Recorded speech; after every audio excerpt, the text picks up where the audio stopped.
Olá, começamos mais um Frente a Frente.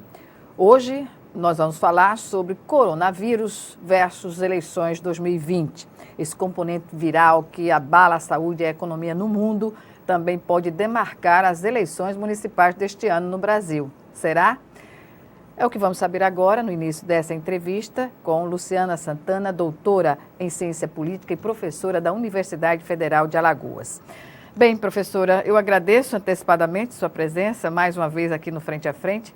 E o que especificamente podemos relacionar essa pandemia ao resultado de uma eleição municipal que é fundamental, digamos assim, para as eleições de 2022?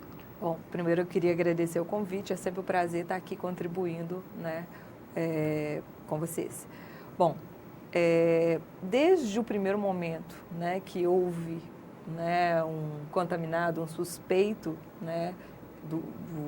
de ser portador do coronavírus, todas as ações direcionadas para esse enfrentamento e contenção da doença estão sendo observados pela população, ou seja, pelos eleitores. Então, com certeza, tudo que estiver acontecendo, que já aconteceu, estará no cálculo do eleitor nas eleições que vão ser realizadas no segundo semestre. Ou seja, gestores de Estado, do país, da presidência, dos municípios, estarão sendo alvo da observação do eleitor, da população eleitora.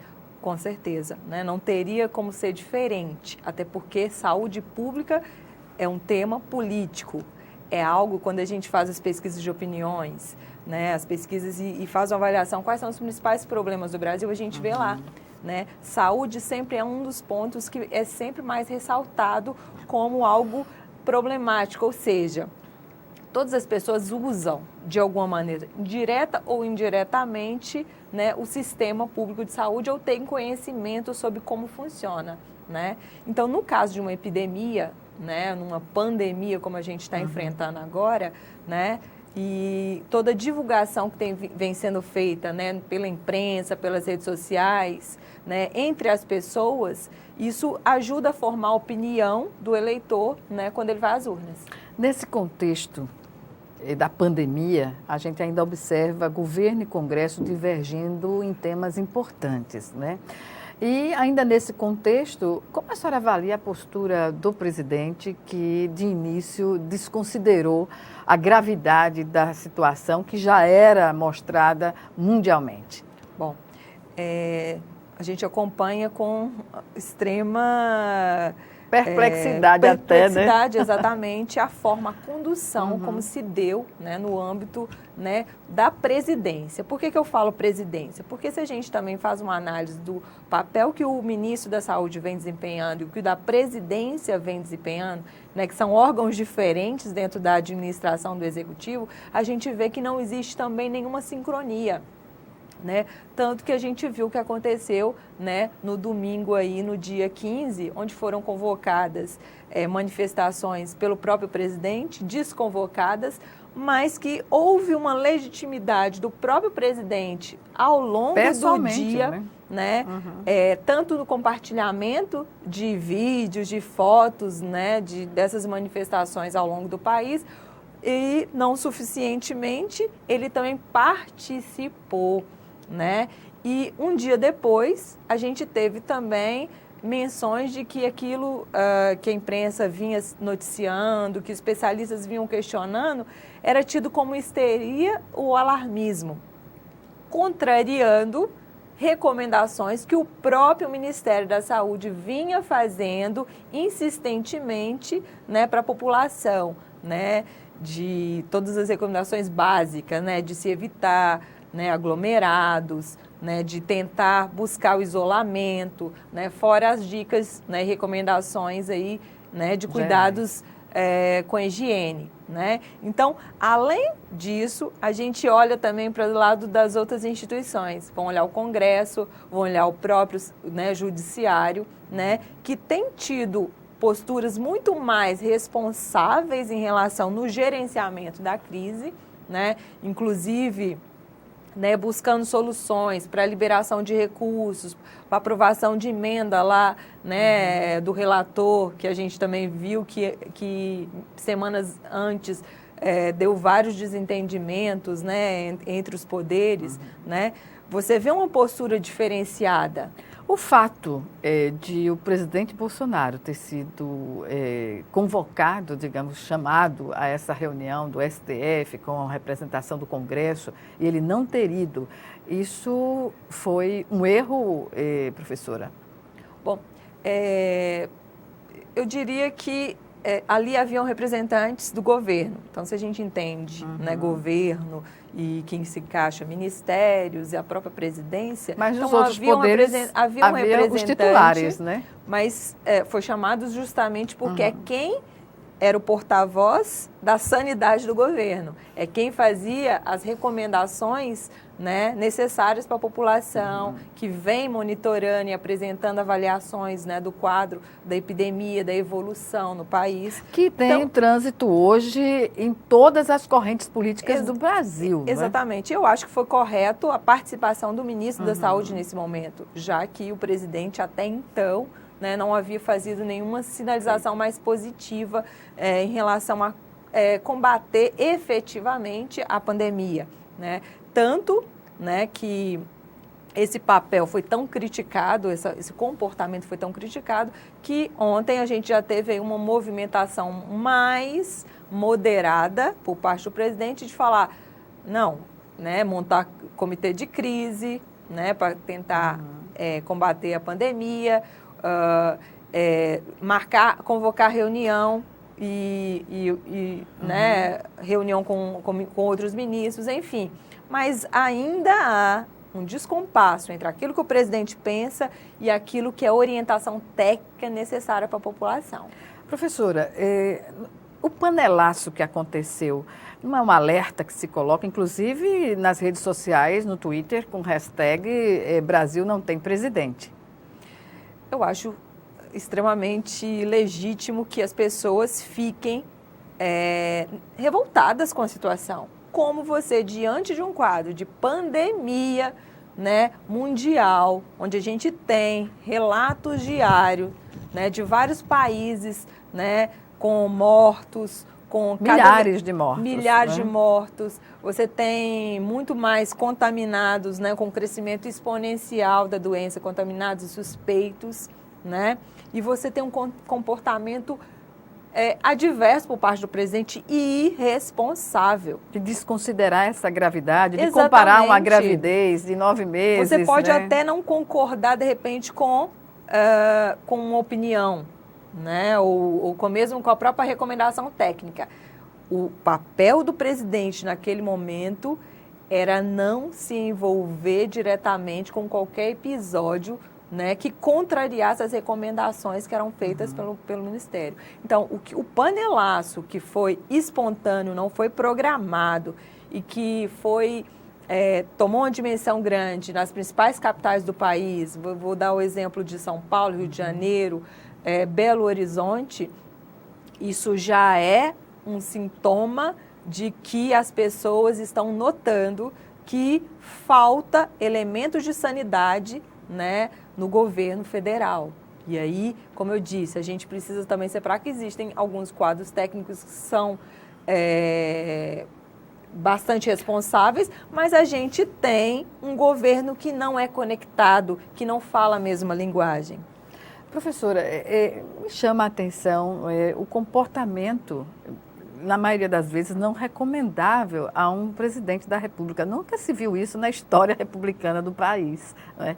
Então, diante disso, e a gente percebe também que, de parte dos seguidores do presidente, há uma imitação do seu comportamento, que muitas vezes está ligado à forma violenta com que reage a posições contrárias. Isso não é nada saudável para a democracia, não é? Exatamente, não é nada saudável para a democracia, não é nada saudável para as pessoas, né? Quando você abre as redes sociais, se você tem uma opinião mais sensata, mais moderada, mais democrática, é alvo imediatamente de ataques, né, de pessoas que estão ainda pensando dentro de um quadrado, né? E uma democracia, ela pressupõe críticas, né? Estar aberto, né? Estar aberto às críticas, né? E aproveitar essas críticas para melhorar uma gestão, para melhorar um governo. E isso não tem acontecido. Agora, eu acho que é bom importante a gente frisar que aquele contingente eleitoral que foi às urnas, que deu a vitória ao Bolsonaro em 2018, já desidratou bastante desde aquela eleição. O panelaço já é O panelaço já é um reflexo indicativo disso, exatamente em locais onde ele teve uma votação expressiva. Então, ou seja, hoje a gente não pode dizer mais que há, né, um apoio da maioria da população ao presidente. Não há, né? Isso é fato, né? Então, o que a gente espera hoje é que a gente tenha uma mudança, né, nesse comportamento, né? O que vai impactar nas eleições de 2018, mesmo de 2020, perdão, mesmo o presidente não disputando nenhum cargo em 2020. Mas tem os apoios, não é? Exatamente, mas o fato dele apoiar e de ter apoiadores que legitimem esse tipo de comportamento e legitimem, por exemplo, manifestações como a gente teve no último dia 15, já é um fato essencial para o cálculo do eleitor e para que ele possa efetivamente não apoiá-lo nas urnas. Pois é, a OMS colocando a população a não ficar em ambientes de aglomeração, sejam eles públicos ou privados, né? E daí há uma convocação que se mantém e o presidente legitimar através do apoio nas redes sociais, né? Isso aí, de certa forma, cria um desequilíbrio também social, né? O fato do presidente não saber lidar bem com a imprensa, né, com a opinião pública, isso já é bastante grave numa democracia, né? Tanto que essa convocação foi feita via redes sociais, inclusive com disparo de mensagens, inclusive do próprio presidente, né? Uma desconvocação do presidente via live no Facebook, né? Ou seja, em nenhum momento houve intermediação, né, dos canais institucionais esperados que isso acontecessem. Quase não existe, não é? Exatamente. Uma comunicação oficial do presidente da República naquele modelo tradicional, institucional. Que é o esperado, né? A gente tem instituições, a gente tem a imprensa, né? A gente tem vários órgãos institucionais aí, justamente para dar maior transparência e fortalecer a democracia, não o contrário. A imprensa precisa ser respeitada, né? Por mais críticas que um ou outro tenha, até porque não precisa ser unânime também, se você não concorda, né, às vezes com uma posição que está sendo, às vezes, transmitida ou que né, veiculada, uma matéria que às vezes não é, né, contra gosto.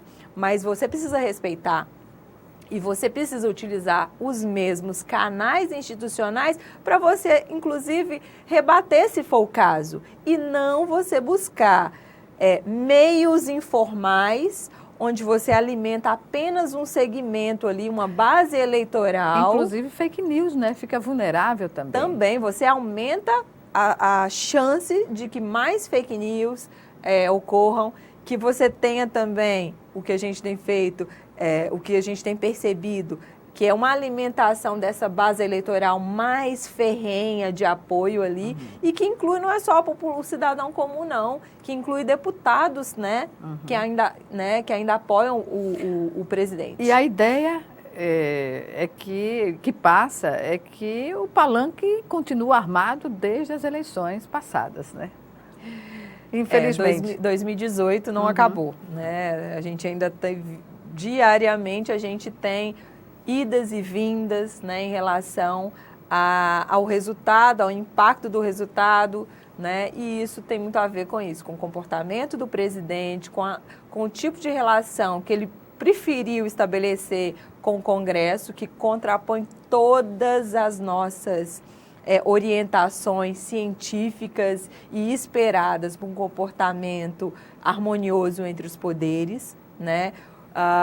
Mesmo com o próprio judiciário, essa relação também é bastante conflituosa, né? E também o tipo de linguagem que está sendo estabelecida para comunicar com a população, né? Que não há. Há um canal de comunicação com uma base eleitoral muito específica, mas com a população não existe. Infelizmente. Infelizmente. Né? Portanto, vamos chamar agora o nosso primeiro intervalo e Frente a Frente volta em 1 minuto. Até já.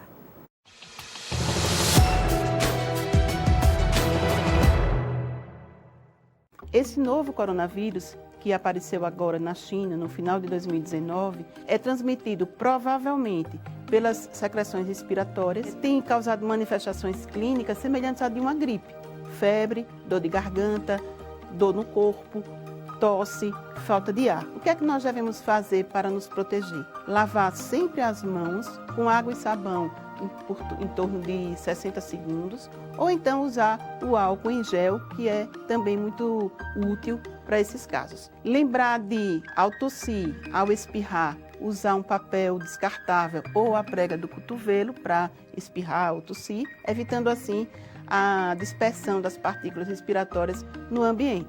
Não levar com frequência as mãos ao rosto, ao nariz, à boca e limpar as superfícies ao seu redor para diminuir a contaminação pelo vírus.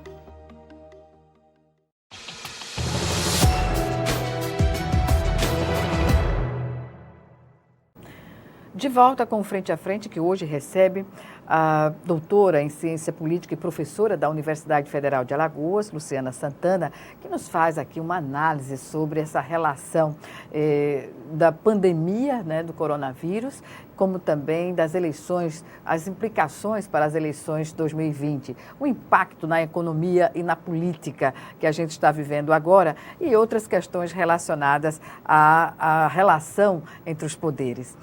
Professora, nesse contexto, a gente observa o ministro da Economia, Paulo Guedes, tentando aprovar em qualquer circunstância a pauta que foi estabelecida.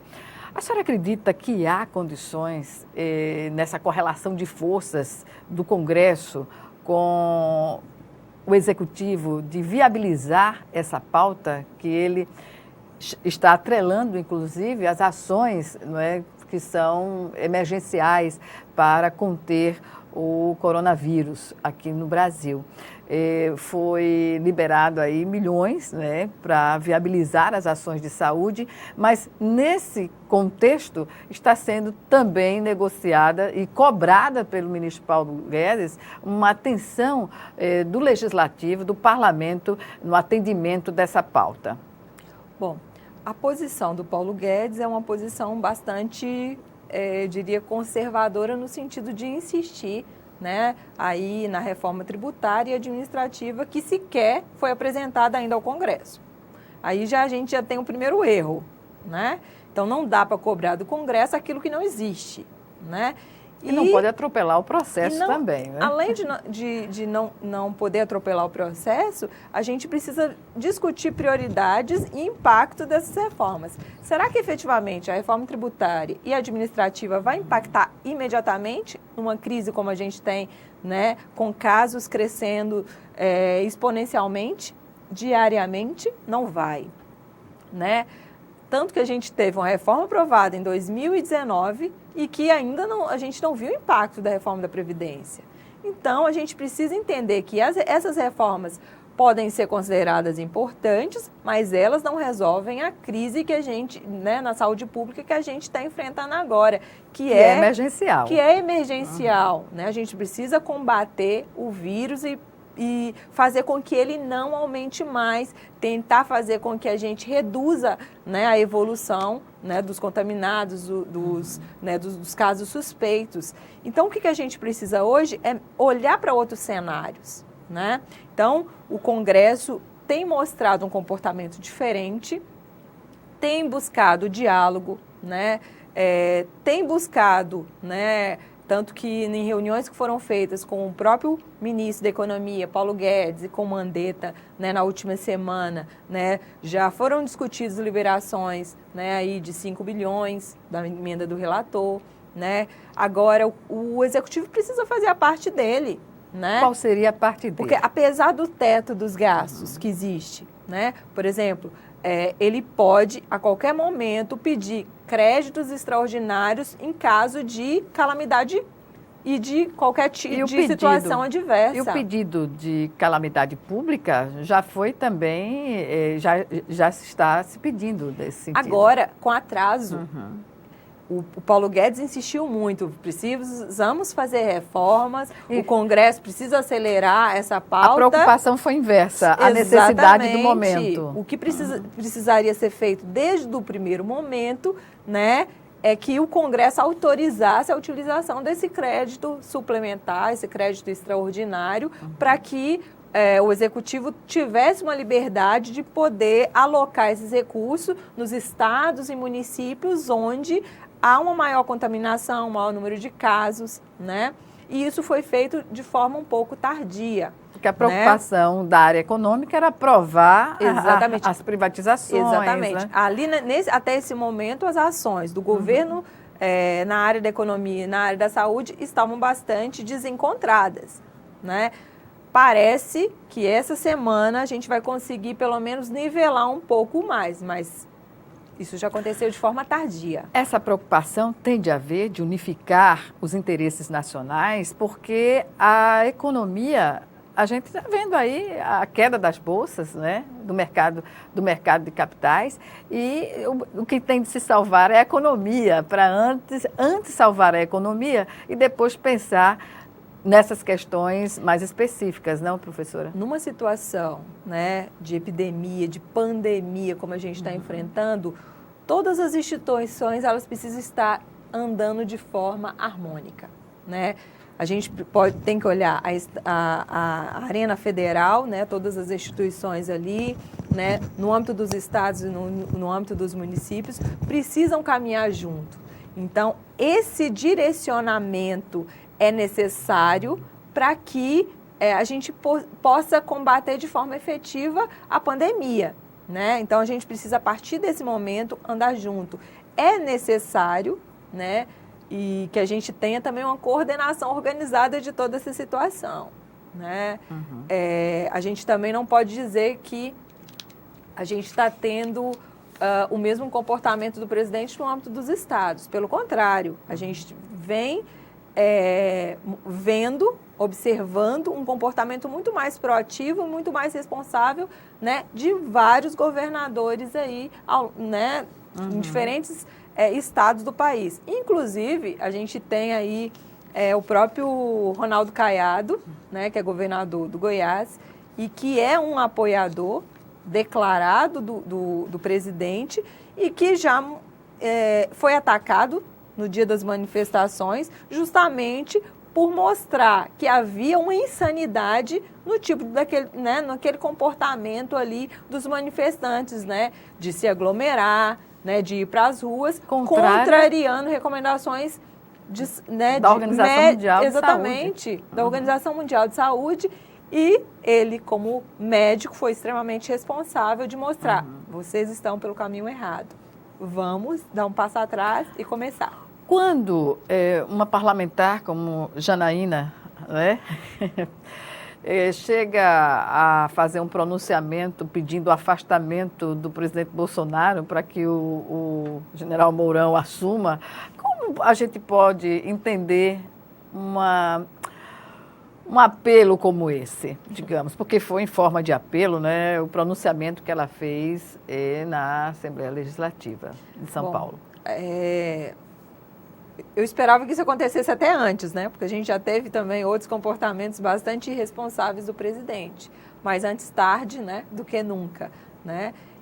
O sentimento da Janaína Pascoal, né, uma pessoa que né, foi responsável aí, né, pelo processo do impeachment da Dilma, lá em 2016, né, que votou no Bolsonaro, que foi cogitada para ser a vice-presidente né, do Bolsonaro tem um peso, né? Tem um peso e tem um simbolismo. E isso faz também com que você tenha o que a gente já comentou no bloco anterior. A gente tem pessoas indignadas e que espontaneamente já começam a não aceitar, né, as irresponsabilidades do presidente. É uma questão de limite? É uma questão de responsabilidade e bom senso, né? Eu acho que o limite das pessoas, né, da exatamente, sociedade as pessoas que se coloca estavam, adiante. Não, vamos aguardar um pouco mais, é muito traumático o processo de impeachment, né, num curto espaço de tempo, né? Mas chega um momento que mas se não for um impeachment, se não for se rebelar e expor publicamente todas as nossas indignações, qual vai ser o mecanismo? Eu acredito que a resposta tem que ser institucional. Sempre. Sempre. Para salvaguardar sempre. A democracia. Exatamente. Né? Se vai ser um impeachment ou não vai ser, a gente não sabe. Mas que as instituições, elas precisam agora frear as atitudes e comportamentos irresponsáveis do presidente. O papel da oposição nesse processo? Hoje a oposição está mais ampla e bastante fragmentada. E bastante heterogênea, né? Tanto que ontem eu até fiz um post no Twitter brincando, né? Porque eu recebi de vários grupos tem muitos componentes ali de esquerda, vídeos que foram confeccionados pelo MBL, justamente mostrando a contradição do comportamento de vários chefes de estados no mundo, se posicionando de forma responsável em relação à pandemia e, ao final, mostrando o caso do Brasil, mostrando qual era a opinião e o comportamento, né, do presidente em relação à crise. Ou seja, há pessoas de todos os espectros ideológicos que não concordam com essas posturas. O que mais me chamou a atenção foi colocar que era exagero da mídia o que estava acontecendo, né? Pois é, assim como falar que é exagero da mídia, que é uma histeria, né? Que falar que é algo como se fosse uma gravidez, como se gravidez também fosse uma doença, né? Que daqui a 9 meses passa, né? São formas bastante irresponsáveis, são formas muito... É para indignar. Muito, exatamente, né? Que deixa a gente, às vezes, até sem palavra, de tentar compreender por que e como uma pessoa que tem uma larga experiência na vida política ainda consegue, ao chegar ao cargo máximo do país, ter esse tipo de comportamento. E dos apoiadores, qual é o caminho? O que se vislumbra a partir de agora quando não se tem nenhum controle, nenhuma segurança sobre as atitudes do presidente, que desde que assumiu o cargo, a relação é conflituosa com praticamente todos os segmentos, não só os poderes constituídos? Bom, eu acho que esse ano vai ser um ano-chave para a gente também compreender o papel desses apoiadores. E eu acredito que a população vai ser bastante rigorosa em puni-los caso eles busquem, por exemplo, as urnas ou buscam, né, uma via eleitoral de estarem aí, né, nos municípios ou nas câmaras dos vereadores ou nas prefeituras. Eu espero que a população não vote, não apoie, né, essas pessoas e não legitime essa irresponsabilidade, né? Será uma forma da população mostrar de forma consciente de que essas pessoas, elas não estão pensando o país, não estão pensando o Estado brasileiro, elas estão pensando individualmente em alimentar, retroalimentar, né, grupos de apoiadores que efetivamente não têm um compromisso. Professora Luciana Santana, nós vamos chamar agora o nosso segundo intervalo e voltamos em 1 minuto. Até já.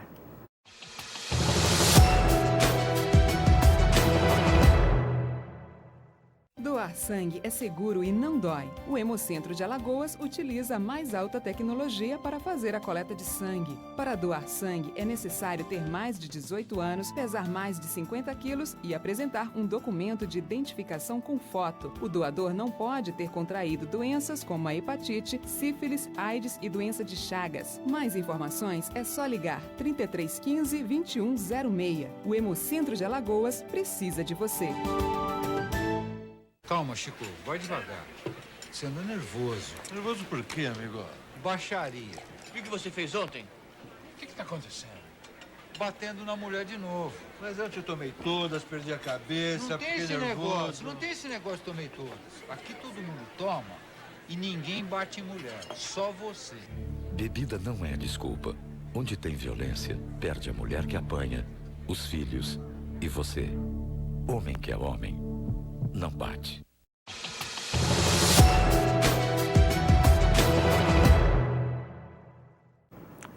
De volta com Frente a Frente para o último bloco do programa, que hoje recebe a professora Luciana Santana, doutora em Ciência Política e professora da Universidade Federal de Alagoas, que faz aqui uma avaliação da conjuntura político-eleitoral e agora nesse enfrentamento do coronavírus, né, os impactos na economia, na política e, claro, nas eleições deste ano. Professora, na questão específica da eleição, do corpo a corpo, né, que já está nas ruas, digamos assim, o que podemos dizer em relação às fake news que desafiam em todos os segmentos? E na política não é diferente. Bom, as fake news vão continuar acontecendo, né, ao longo do processo eleitoral. A diferença é que hoje a gente tem instituições mais amadurecidas para saber como lidar com o problema, né? Então, eu acredito que a gente vai ter orientações mais efetivas e mais direcionadas, né, ao eleitor para que ele possa efetivamente saber checar uma informação, né? Não confiar estritamente naquilo que ele recebe ali pelo WhatsApp ou qualquer outro aplicativo de mensagens. Mas né? até que ponto as redes sociais vão definir o êxito de uma campanha, né, se a gente passa a não ter aquele método tradicional do corpo a corpo, do candidato frente a frente com o eleitor, digamos assim? Numa eleição municipal, a dinâmica muda um pouco em relação ao que a gente teve na eleição de 2018. Então, por exemplo, a gente tem 5.570 municípios, né? A grande maioria desses municípios são municípios de pequeno e médio porte. Então, a proximidade dos candidatos com o eleitor é mais fácil de acontecer. Então, é mais fácil também de você desmentir uma fake news, né? A preocupação talvez seja maior ainda nas grandes capitais, né? E aí, como eu disse, a Justiça Eleitoral vai precisar trabalhar de forma mais efetiva para combater, né, essas fake news. Agora, diante de um quadro como a gente tem hoje, né, dessa situação de pandemia que tem atingido o Brasil, as fake news vão ficar secundárias em relação à avaliação que o eleitor fará sobre o papel desempenhado por gestores, né, durante todo o processo aí de condução, né, para tentar minimizar os impactos, né, desse vírus, né, e também daqueles que apoiam esses gestores, né? E, como eu disse no primeiro bloco, isso tudo entra no cálculo do eleitor. Então, saúde pública no Brasil ela é municipalizada, ou seja, essa avaliação vai ser feita muito claramente pela população ali na base no município. Quem defender privatização da saúde vai estar em maus lençóis, né? Porque quem está cuidando da população é o Sistema Único de Saúde, na verdade. Essa pauta não vai entrar, né, na agenda de nenhum congressista em ano eleitoral. E passando essa epidemia, e eu torço para que a gente tenha êxitos, né, com relação ao desempenho do Sistema Único de Saúde no país, exatamente para a gente fortalecer. Porque né? foi contingenciado, né? Exatamente. E não foi pouca coisa. Exatamente, né? Mas a gente vai ter essa liberação de recursos, de créditos extraordinários aí, que vai tentar minimizar os impactos dos cortes que a gente vem tendo aí de anos anteriores, né? Na verdade, desde quando o teto foi aprovado, né? O teto de gastos. Então, o que a gente vai ter este ano de forma efetiva é uma avaliação daquilo que chegou ali na população. Professora, em relação às eleições aqui no estado de Alagoas, o cenário que está colocado, o eleitor pode ainda se surpreender, porque foi surpreendente a união, não é, de partidos, digamos assim, mais antagônicos na gestão, né, do estado e do município, e de repente tem uma candidatura que vai unificar esses setores. Exatamente, foi bastante surpreendente, né? Eu acho que foi uma medida bastante bem pensada por todos aqueles que estão ali na ponta, né? E aí que envolve o governo, envolve, né, a prefeitura e envolve até o ex-procurador, né? Eu acredito que a gente vai ter um impacto muito grande aí no resultado, com certeza, né? A gente precisa agora da apresentação formal, né, das demais candidaturas, de quem que vai estar ali, né, como o vice, prefeito. A composição, né, que vai ser feita. Exatamente, a composição e os apoios, né, que apesar da gente ter o fim das coligações, né, para a Câmara dos Vereadores, né, para as eleições proporcionais, essas coligações vão poder existir para a eleição majoritária, né, para o cargo de prefeito. Então, a gente também vai observar como essas alianças vão se dar aí ao longo aí do período. Como a gente tem esse quadro de pandemia e a gente não sabe ainda como esse vírus vai evoluir no estado de Alagoas, é algo que a gente precisa aguardar um pouco mais, a gente vai também observar como esses candidatos ou pré-candidatos vão se comportar também, para a gente saber que tipo de avaliação vai ser feita pelo eleitor. Pode-se esperar uma polarização? Na composição, pelo menos que ainda muito preliminar, né, eu acredito que a gente não tem uma polarização entre grupos extremamente distintos. Né? A gente vai ter, claro, vários candidatos disputando, até porque estrategicamente é importante que vários partidos tenham cabeça de chapa, né, numa eleição majoritária, porque ele precisa também contribuir com a eleição de vereadores, né, para a Câmara Municipal, né? Então, a gente deve ter uma maior fragmentação, maior número de candidatos, não necessariamente que isso signifique uma polarização ali, professora, na disputa. Na eleição de 2018, nós verificamos um componente nas redes sociais terrível, que foi o ódio assim colocado, né? E para essas eleições, os protagonistas deste processo podem influenciar, podem decidir ou definir, minimizar esse comportamento? Então, por ser uma eleição municipal, a gente também tem uma situação bastante diferenciada. Eu sempre falo que a gente tem, né, assim como teorias que a gente tem na ciência política, a gente tem subsistemas eleitorais operando, né, no âmbito local, né? E eu acredito que esse ódio, né, se comparado à eleição de 2018, vai ser minimizado, porque a gente vai ter uma coalizão de forças da população muito mais centrada em problemas sérios que né, o país, os estados, os municípios vêm enfrentando. E eu acredito que, mais uma vez, a forma de condução, né, de combate ao coronavírus vai ser maior, né, de qualquer ódio, né, como a gente viu na eleição de 2018, que teve vários outros incrementos. A gente teve uma facada num candidato, né? Então, isso, uma sucessão, não é? Uma sucessão de eventos. Então, assim, tem uma prisão também de um potencial candidato, está na disputa, enfim. Eu acho que, apesar dessa indignação, esse ódio vai ter que estar canalizado para outras questões, pensar estratégias de melhorar a economia, que vai estar extremamente fragilizada durante o processo eleitoral, e economia também dita rumos de uma eleição. Certamente. Se a economia vai mal, o eleitor pensa muito mais qual é a sua opção de voto. Isso é claramente, a gente teve vários exemplos, né? A gente poderia ficar um dia inteiro citando vários exemplos. Não vai ser diferente, a economia não vai se recuperar num curto espaço de tempo.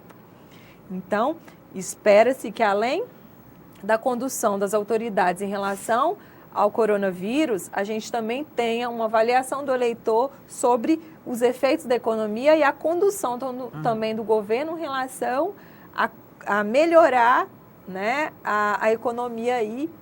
E por tabela, a gente poderia estender essa questão à governabilidade? Com certeza. A gente não tem como a gente não colocar no cálculo eleitoral a governabilidade do país, né? Por mais que tenham críticas de algumas instituições, né, com relação ao Congresso, né? O Congresso tem tido uma posição muito mais responsável, né, do que poderia se imaginar em outro momento. Ainda bem que o Congresso existe, ainda bem que o STF exista, né? É esse o papel que a gente precisa ter enquanto cidadão consciente. Você imagina se diante de uma situação de pandemia, num ano eleitoral, essas instituições não estivessem funcionando. O que seria? A gente teria um caos. E aí aquele pessoal que será que tinha medo do Brasil virar uma Venezuela, né? Aí eu acho que entenderiam muito melhor, né, a gravidade da situação. Pautas, digamos assim, como educação, saúde, no meio dessa pandemia, elas ganham força e ganham também da população a cobrança de condições melhores que as atuais? Ganham sim. Educação, saúde, tecnologia, segurança pública. Né? São as questões de infraestrutura, são questões que estão no dia a dia da população. Né? Ela observa diariamente, ela é consumidor dessas políticas públicas nessas diferentes áreas. Então, o eleitor busca, né, se pautar e essas não podem ser diferentes. Né?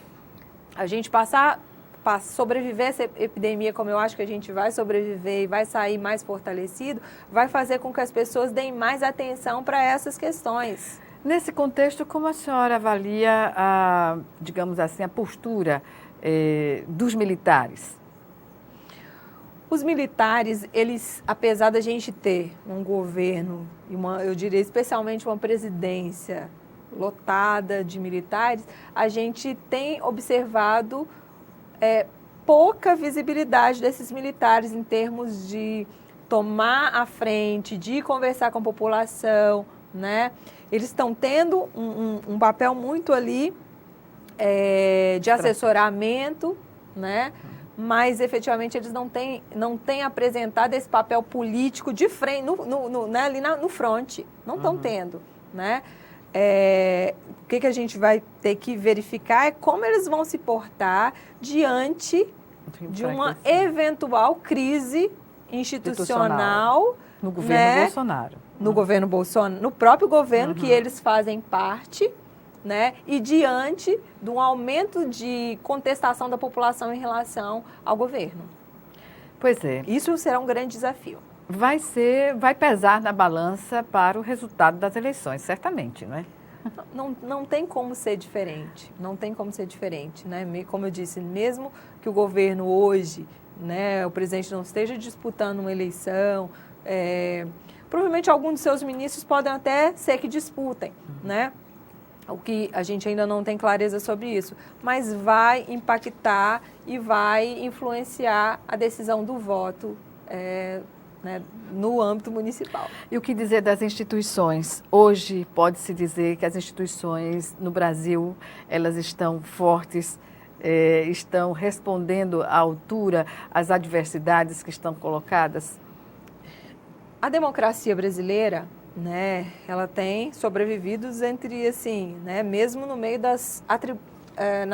no fio da navalha. Exatamente. Uma linha tênue que separa Eu sou bastante responsável em relação a isso, né? Além de ser uma estudiosa do Poder Legislativo, cada vez mais eu considero que é uma instituição forte, tanto no âmbito federal, quanto no âmbito estadual, quanto no âmbito municipal. é o canal de comunicação entre a população e o poder público. Representativa. Aquele que toma decisões, né? E eu acredito que a gente precisa também salvaguardar essas instituições e fortalecê-las. E hoje eu vejo o Congresso Nacional e o Supremo Tribunal Federal como instituições bastante responsáveis, né? A gente também tem vários ministérios que estão funcionando adequadamente, mas a gente tem problemas aí de condução política, que não tem a ver com a instituição, tem a ver com governança e com indivíduos que estão no âmbito de determinadas instituições políticas, né? Que é questionável. Talvez isso não esteja funcionando muito bem e de forma responsável. Pois bem, lamentavelmente, eu tenho que informar que a nossa conversa chegou ao final, pelo menos hoje aqui no Frente a Frente, e agradeço mais uma vez à professora Luciana Santana, cientista política, por dar essa contribuição aqui aos nossos telespectadores no entendimento da conjuntura política, social e econômica do país. Obrigada mais uma vez e até uma próxima oportunidade. Estou sempre à disposição. Espero que a gente saia mais fortalecido de tudo isso. Certamente sairemos. Obrigada a você também que nos assistiu e até o nosso próximo encontro, aqui, Frente a Frente, também com você.